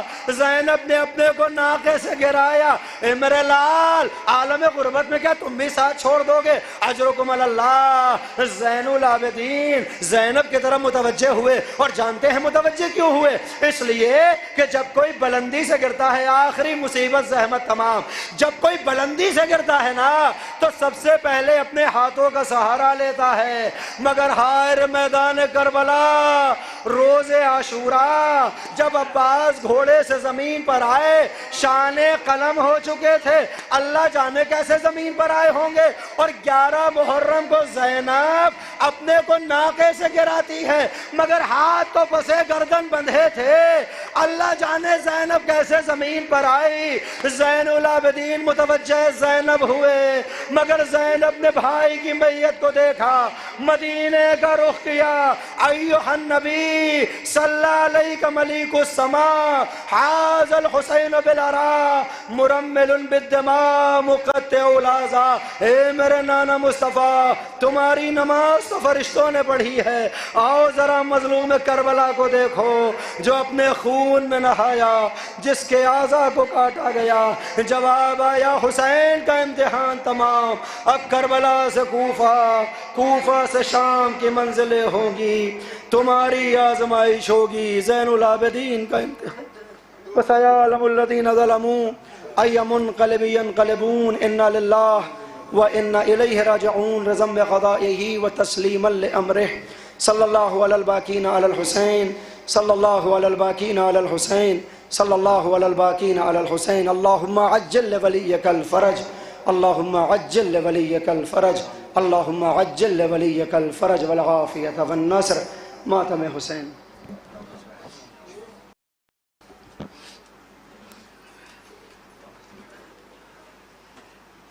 या हुसैन या हुसैन या हुसैन। 4-5 शेर न हुए के आपस के साथ मातम में शरीक हों।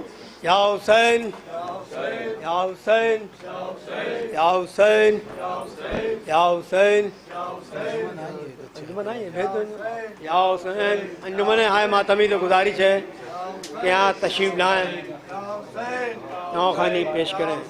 या हुसैन या हुसैन या हुसैन या हुसैन या हुसैन या हुसैन या हुसैन या हुसैन या हुसैन या हुसैन या हुसैन या हुसैन या हुसैन या हुसैन या हुसैन या हुसैन या हुसैन या हुसैन या हुसैन मगर हुसैन ले अज़ा का सलाम मगर हुसैन ले अज़ा का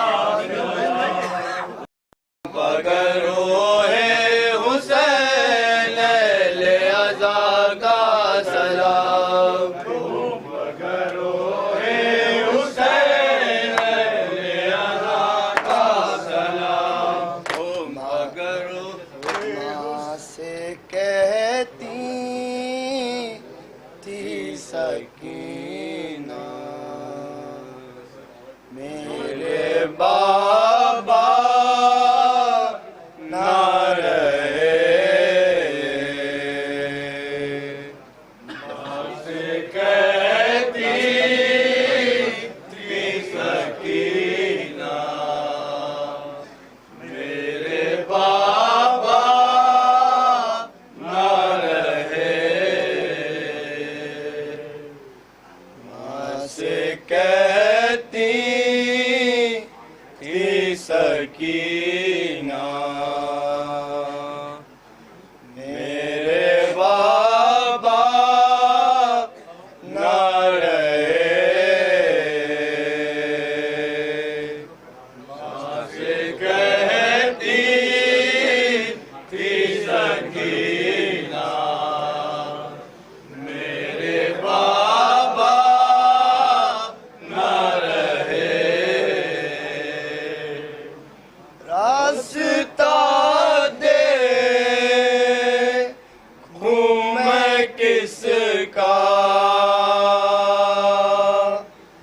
मेरे बाबा ना रहे। माँ से कहती थी सकीना मेरे बाबा ना रहे। बालिया छीन लिया मान रसन से गर्दन बालिया छीन लिया बान रसन से गर्दन। अब तो आजाद है दुनिया मेरे बाबा ना रहे। माँ से कहती थी सकीना मेरे बाबा ना रहे। इस तरह चाहे सता ले मुझे दुनिया वाले। इस तरह चाहे सता ले मुझे दुनिया वाले। अब ज़माने से गिला क्या मेरे बाबा ना रहे। माँ से कहती थी सकीना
मेरे बाबा ना रहे।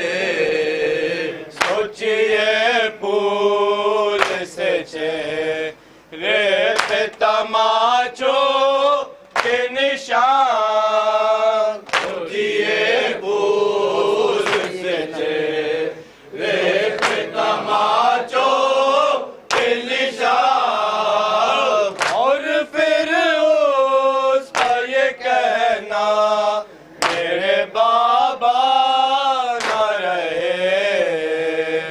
से कहती थी सकीना मेरे बाबा ना रहे। कितनी मजबूर थी बेबस थी वो बच्ची जिसने, कितनी मजबूर थी बेबस थी वो बच्ची जिसने, हर तमाचे पे कहा था मेरे बाबा ना रहे। से कहती थी सकीना मेरे बाबा ना रहे। जाने किस दिल से सुना होगा सुरूरे आने, जाने किस दिल से सुना होगा सुरूरे आने। उस यतीमा का ये नौहा मेरे बाबा ना रहे। से कहती थी सकीना मेरे बाबा ना रहे। तुम पकड़ो हुसैन अहले अज़ा का सलाम। तुम पकड़ो हुसैन अहले अज़ा का सलाम। तुम पकड़ो हुसैन अहले अज़ा का सलाम। तुम पकड़ो हुसैन अहले अज़ा का सलाम। तुम वादे हुसैन किसने कहा, मैं यतीम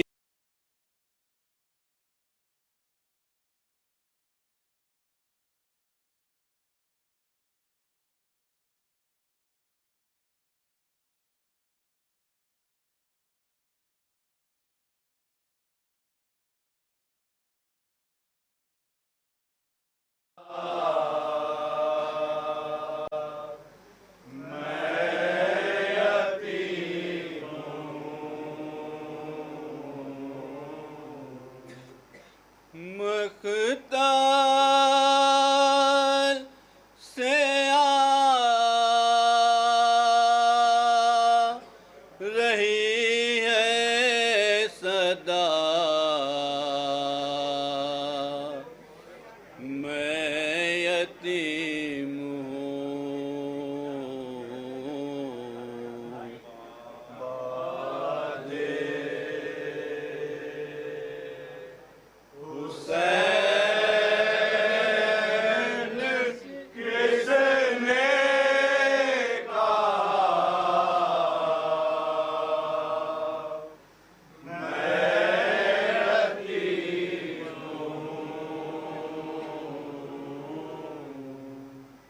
रोकर कहा सकीना ने ला से हुसैन पार।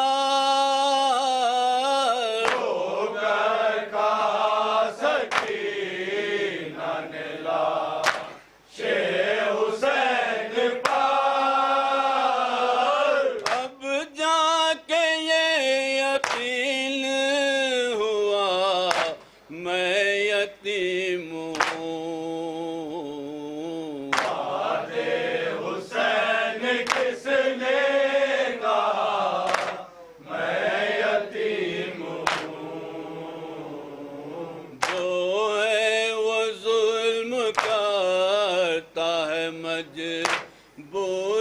जानकार, जो है वो जुल्म करता है मजबूर जानकार। शायद यही है मेरी खता, मैं यतीम हूँ। आगे हुसैन किसने कहा, मैं यतीम हूँ। बोली सकीना सिमर से कानों पे रखे हाथ, बोली सकीना सिमर से कानों पे रखे हाथ। गौर न छीन बहरे खुदा, मैं यतीम हूँ। आगे हुसैन किसने कहा, मैं यतीम हूँ। दामन फटा हुआ है गरे बाल चाक है, दामन फटा हुआ है गरे बाल चाक है। एक जमीन कर बो बला, मैं यतीम हूँ। आगे हुसैन किसने कहा, मैं यतीम हूँ। हंसना तो दूर रोल भी देता नहीं कोई, हंसना तो दूर रोल भी देता नहीं कोई। कुछ इख्तियार ही ना रहा, मैं यतीम हूँ। आगे हुसैन किसने कहा, मैं यतीम हूँ। फिर देखती हूँ कौन तमाचे लगाएगा, फिर देखती हूँ कौन तमाचे लगाएगा। अब मुझसे कोई कह दे जरा, मैं यतीम हूँ। आगे हुसैन किसने कहा, मैं यतीम हूँ। मैं अपने आंसुओं से बुझा लूंगी अपनी प्यास, मैं अपने आंसुओं से बुझा लूंगी अपनी प्यास। दरिया से लौट आओ चचा, मैं यतीम हूँ। आगे हुसैन किसने कहा, मैं यतीम हूँ। सरक दिया सकीना ने ज़ैनब की गोद में, सरक दिया सकीना ने ज़ैनब की गोद में। रखना भूपी ख्याल मेरा, मैं यतीम हूँ। आगे हुसैन किसने कहा, मैं यतीम हूँ। मक्तल से सूहे शाम ये कहती हुई चली, मक्तल से सूहे शाम ये कहती हुए चले। बाबा मेरा शहीद हुआ, मैं यतीम हूँ। आगे हुसैन